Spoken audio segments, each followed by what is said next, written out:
So, good evening, everyone. Today is Tuesday, the 10th of February. As usual, we are all gathering this time to do this evening chanting to show our respect, appreciation, and homage to the Buddha for his kindness, compassion, and wisdom towards the entire beings. And we are very fortunate to have this opportunity, despite we are born after 2,500 years later, and despite living in a very remote highlands of Scotland, we have this opportunity to have this access to Buddha's teachings and a place to meditate and an audience with the Buddha. So today we have Gavin, we have Paul and Yvonne. So early morning we had a little bit of a clear sky, but it didn't last long. Pouring rain again. Pouring rain again. So it looks like the Varuna Deva, the god of the Deva, is not happy with us. Only in this area. I was told that in the west coast of Scotland they are looking for the rain. They didn't have rain much. So that's they say now the east coming, beast from east come, have invaded the eastern part of Scotland. So that's happening.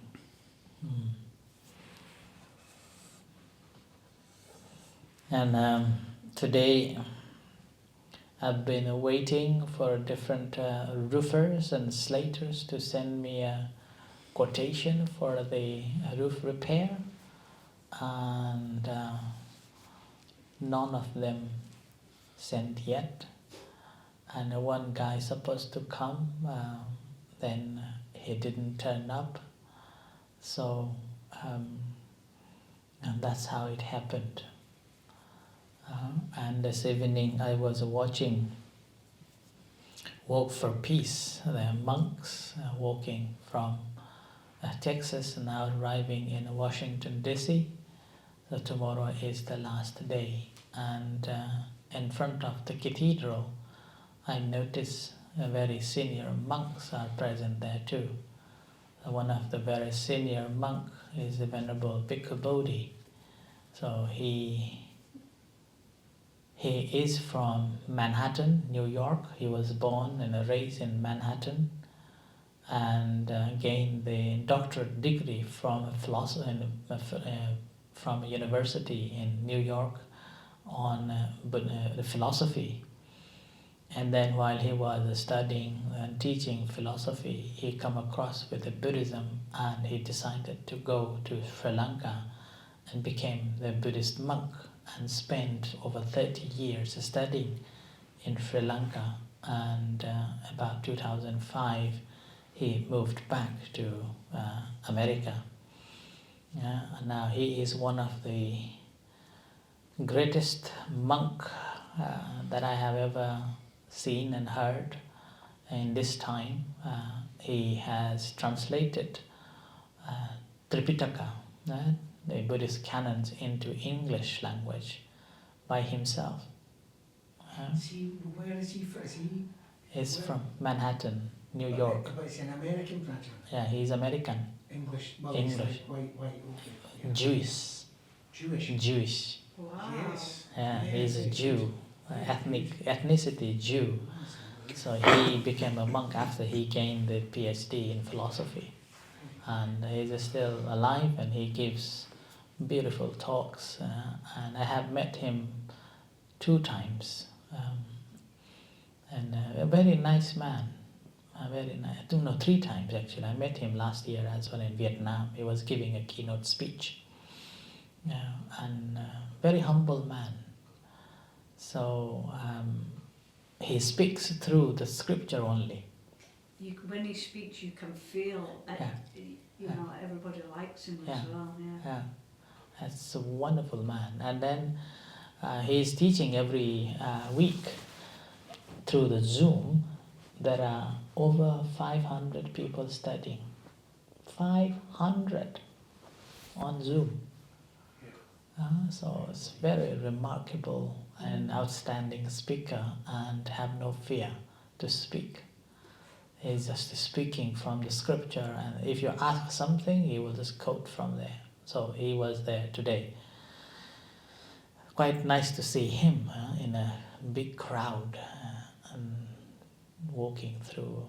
And then there is another monk I noticed. His name is Saranapala, Venerable Saranapala. He's from Sri Lanka but lived in Canada for a long time, and he runs the urban Buddhist monastery. So his teaching is kindfulness. In America, is in Canada. Somehow he was also in Washington DC today. And he's also very funny monk, and also gives very beautiful teachings. And his approach is to kindfulness. We should be kind to one another and promote the kind. So his approach is to be kind whenever possible. And he says, it is always possible. And then there were another few monks that I know, like Ajahn Thanat. So he's a ex-secretary of the Thai Sangha of UK, America, and he's currently General Secretary for the World Buddhist Sangha, World Buddhist Dhammaduta organization, in which I am Assistant Secretary for him. So he is also there attending that, and he's there too. And along with that, the Secretary of Thai Sangha of America, Tan Pia, also there too. So Pia, Tan Mahapia, Ajahn Pia, he is the abbot in Wat Prot Ket near Niagara Fall. He's one of the biggest monk to receive the visitors every day. People visiting him simply to go to see the Niagara. So stay overnight in his temple. So I stayed twice already, and last year we were there too. So it was beautiful, and he has about, I think, 50 acres of land in this temple. And the dog, you can't forget Aloka, Aloka dog there. Yeah.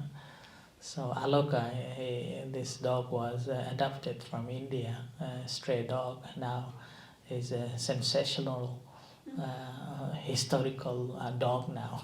But a dog has also fetched a lot of people. Yeah. So everybody wants to touch the dog and take a picture than a monk. The dog is more famous than a monk now. Blessing is the story of story, brother. So so that's the things happening, and it's quite interesting. It's a sensational, and how this Panyakara transformed the situation in America, particularly Buddhist movement, and the spread of the word peace.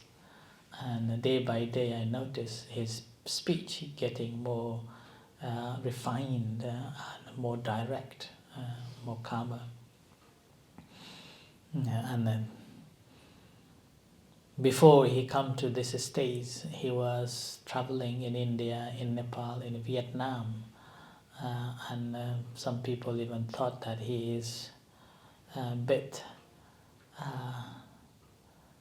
what's the word would be, like hippies. Like a traveller. Traveller, yeah, and were sleeping everywhere.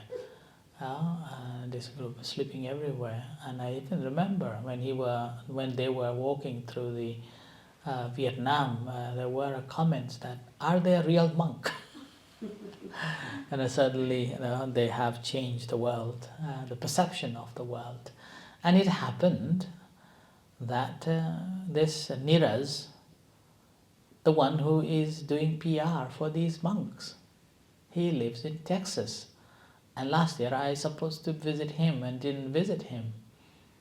He's from Nepal and lived in Texas for a long time. Now he is the one who is doing all the contact on behalf of the monks to different people in different organizations. So it's quite interesting.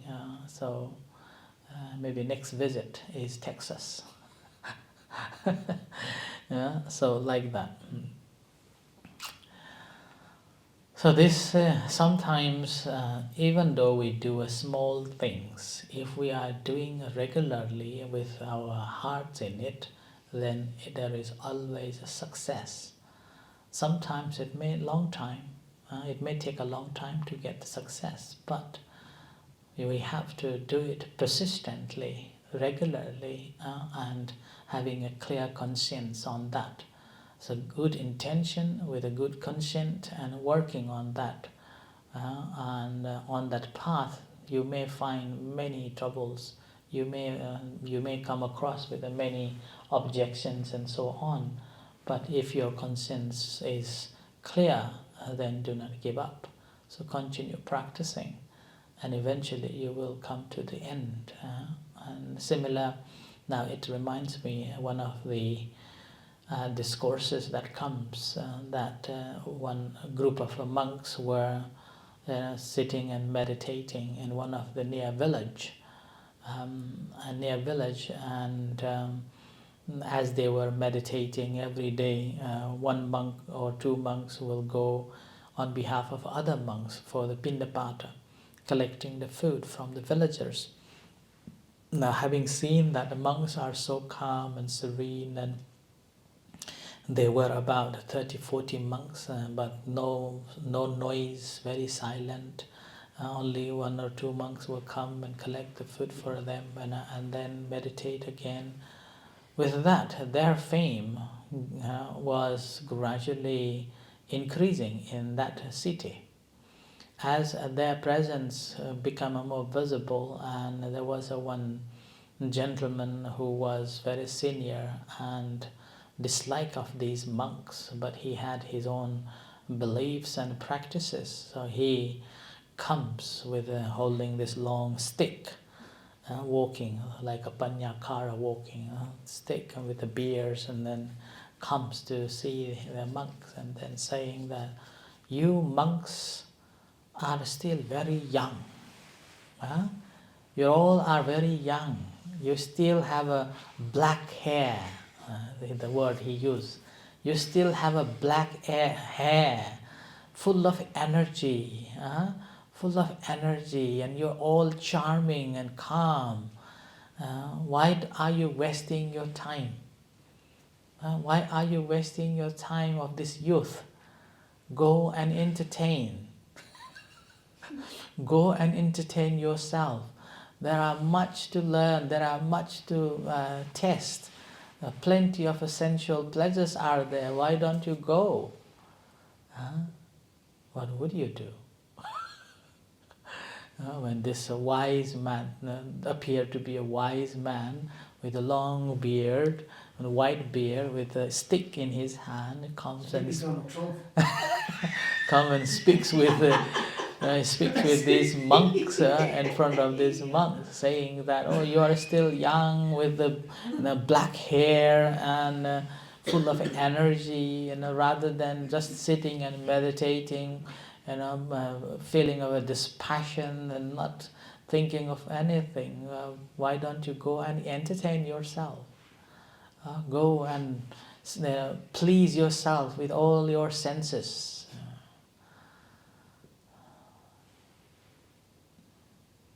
I think this is the one that normally caught, and monk will give up their being a monk. Like in America, there are quite a number of monks after visited. They were just fascinated of this world and infatuated by these essential pleasures, and eventually they gave up being a monk and go on marrying, go on set up their own business. Some even become a taxi driver, a lorry driver, and working in a kitchen like that. Even Kamman, Venerable came from Laos, he was with us. His mother wanted him to marry with a Laotian girl in America, in California. And then one day he asked this girl, "What do you want me to do after I arrived in California?"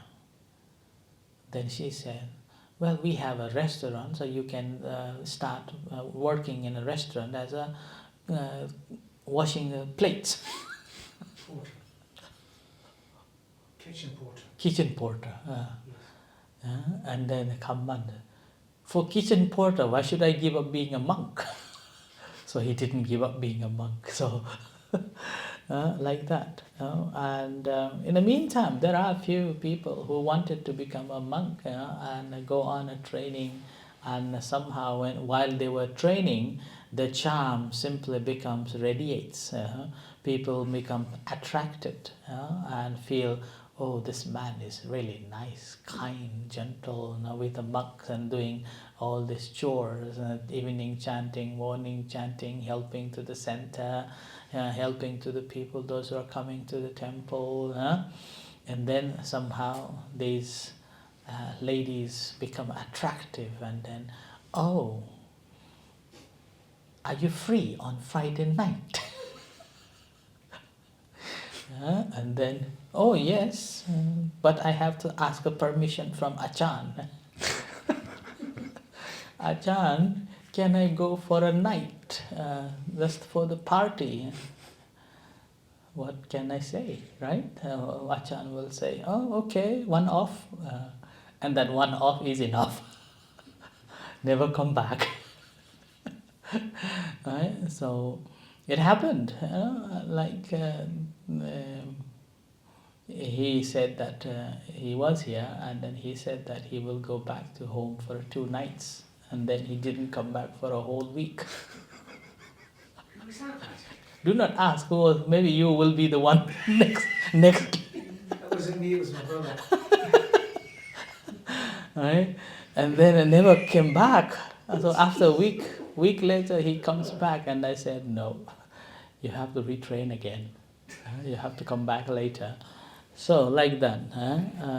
That could happen too. It's like this man, the old man, like wise man with a long white beard and a stick, who came to talk to these monks. It's like that. Kevin, careful. What? Alright, Paul. So you're both charming now, more attractive, becoming a magnet. So be mindful, right? So when this man told them to like this, that why don't you go and entertain your senses? Then these monks told that, "Oh, we are entertaining myself by not having any entertainment with our senses." Entertaining with not having entertained with the senses.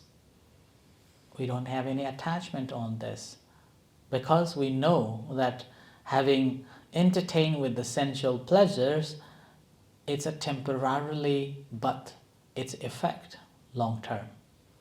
It will affect long term. And then maybe repenting or regretting on that task. Whereas the task that we are doing now, practice of a mindfulness meditation, is basically learning, entertaining ourselves not to be entertained by these essential pleasures. It may seem boring, but for the long term, it gives more happiness. So do you think, Rajan, that for like advice, So it would be hurtful to yourself and hurtful for others. Hmm? Hurtful for yourself Yes. as well as hurtful for others. Yes, yeah. So that's a sensual pleasure. Entertainment, essential pleasure is a temporal, Temporary. and then the effect can be long term. Sure. That's the message that these monks were taught. And then after this holy type man left, these monks went to see the Buddha and paid respect. And the representative of these monks explained to the Buddha, saying that these things happened. And then the Buddha said, "Well done. You have consciousness. You are mindful, and you are on the right path." Like that. So that's why it's very important that how mindful we are. So similarly, during this journey to this path, we got to be very mindful too. There's always possibility of off the track, and once we are off the track, it's very difficult to come back again. Due to many different reasons. Could be because of the dreadness, or could be because of the shameness, or could be because of just responsibility and the duties that you are responsible for now. With that you may not be able to come back. So that's why the path is very difficult, and it's completely against with the current world that is going ahead. It's always encouraging us to please our senses and move on with the senses.